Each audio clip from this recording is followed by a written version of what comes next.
I just watched Saving Bikini Bottom, the Sandy Cheeks movie. So let's talk about it. Hi, my name is Jackson. I review every family movie that comes to theaters or streaming platforms like Netflix. And if you like that type of content, make sure to smash that like button and maybe hit the subscribe button while you're at it. And make sure to hit the notification bell so you'll be notified when we make a new video. Sorry, I did it. Okay, sorry. And let's get into the review. So we're no longer doing the good and the bad. So, cause I saw a lot of other YouTubers do that, like Justin Watches Movies, John Chandler, a lot of YouTubers do that, so we're gonna do something else. We're gonna split up the categories and rank each category. Categories are gonna be the story, the characters, the animation, the pacing, and if it's a musical, we're gonna add the music, but this is not musical because we're not gonna add the music. So, the characters, animation, pacing,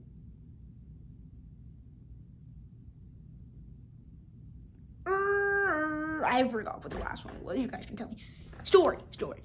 Okay. Animation, characters, pacing, story. That's it. All right. Starting off with the story.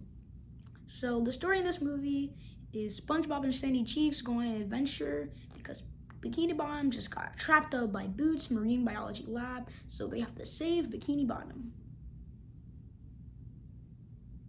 It's called that for obvious reasons. So the story is not that great. There is a part when SpongeBob bursts into a bunch of mini SpongeBobs. And we also have Sandy's family. And guess what? They barely showed anything to the plot. So overall, the story gets a 2 out of 10. Not great story at all. Next up, we have the animation. So the animation in this movie isn't great either, but it's okay enough. This movie, the animation, this is a 3D animated SpongeBob movie. It doesn't have the usual animation that the SpongeBob episodes, like it doesn't have the same animation as the original SpongeBob movie. It has the animation it has the same animation as Sponge on the Run. And also, this isn't a fully animated movie. It's a live action movie with animated characters in it. Kind of the same thing as Space Jam. The SpongeBob characters are animated. Everyone else in the human world is just humans. It's live action. It's kind of like the Space Jam movies in that way. But the animation didn't have the biggest. I didn't really ride with it. I didn't really ride with the animation as much because I like the 2D animated SpongeBob animation way more. So the animation gets a 6 out of 10. Now we have the characters. Let's talk about each of them. Okay, first we have Sandy Cheeks, which was probably the character that I actually rode with because every other character in the movie I felt barely showed anything to the plot. Sandy Cheeks felt like the only character that showed something to the plot of this movie. SpongeBob was just there to make funny gags. Literally, he was just there to make funny gags. He barely did anything the whole movie. And Sandy's family were barely in the movie. They only got 20 minutes of screen time.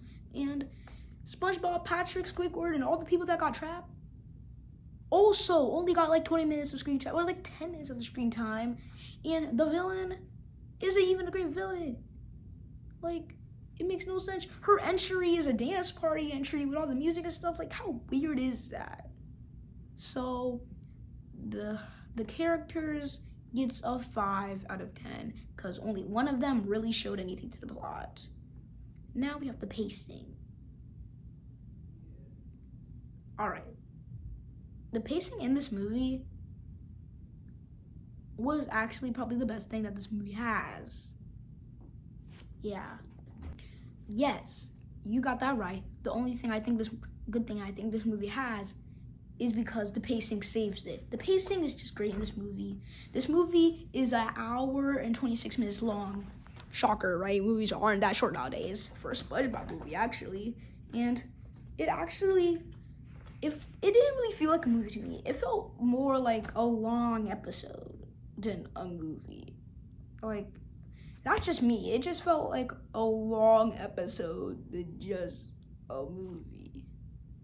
But y'all can think different, and the characters get into some weird shapes and forms, and it's just really weird and creeps me out. It just sometimes SpongeBob stretches into different forms, and sometimes Patrick stretches into different forms. If you guys seen the trailer, Patrick is getting tangled on by these two kids. He stretches out. It's just super weird. And SpongeBob knits himself into Patrick, Squidward, Mr. Krabs, and Mrs. Puffin. It's really weird. So overall, the pacing gets an 8 out of 10. Now we have the critique. Overall, this was a huge disappointment. I thought this was gonna be an okay, fine watch movie, but it ended up being one of the middest movies of this year. Yes, one of them. And it didn't really have anything that was great or anything, and it just felt like a cash grab from Nickelodeon, even though it's put on Netflix. So overall, Saving Bikini Bottom gets a D plus on the entertainment scale of 5.5 out of 10, and this movie is definitely skippable. And I'll see you in my next review, which will be Harold and the Purple Crayon.